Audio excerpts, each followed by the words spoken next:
Glass को नीचे रख दीजिए, पुट द ग्लास डाउन। एक प्रोफेसर अपनी क्लास की शुरुआत अपने हाथ में एक ग्लास लिए करते हैं जिसमें आधा पानी भरा रहता है।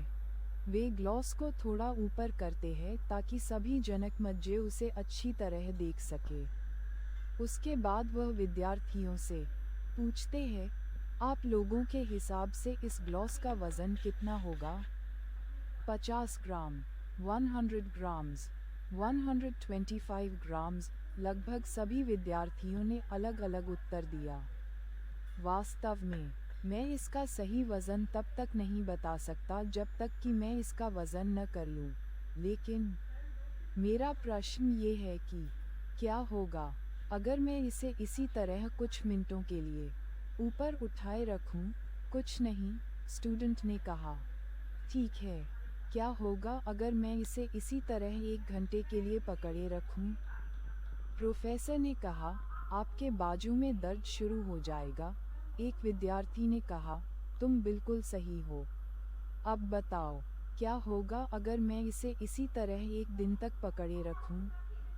हो सकता है आपका ये बाजू सून हो जाए, बाजू की मांसपेशियों में स्ट्रेन उत्पन्न हो जाए और आपका हाथ पैरालाइज हो जाए, फिर अंत में आपको अस्पताल में एडमिट करना पड़े। एक दूसरे लड़के ने थोड़े मस्ती भरे अंदाज में कहा।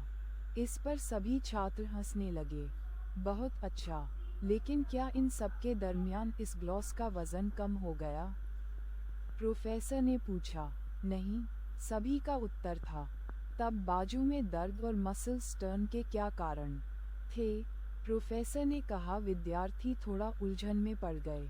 तो अब मुझे दर्द से राहत पाने के लिए क्या करना चाहिए?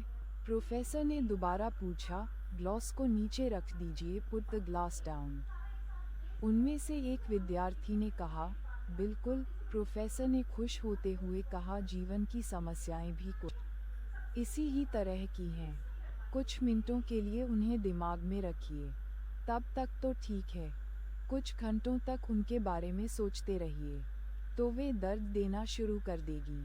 लेकिन अगर आप कुछ दिनों तक उनके बारे में सोचते रहिए तो वे आपको लकवे से ग्रस्त कर देगी। उसके बाद आप कुछ भी करने योग्य नहीं रहिएगा।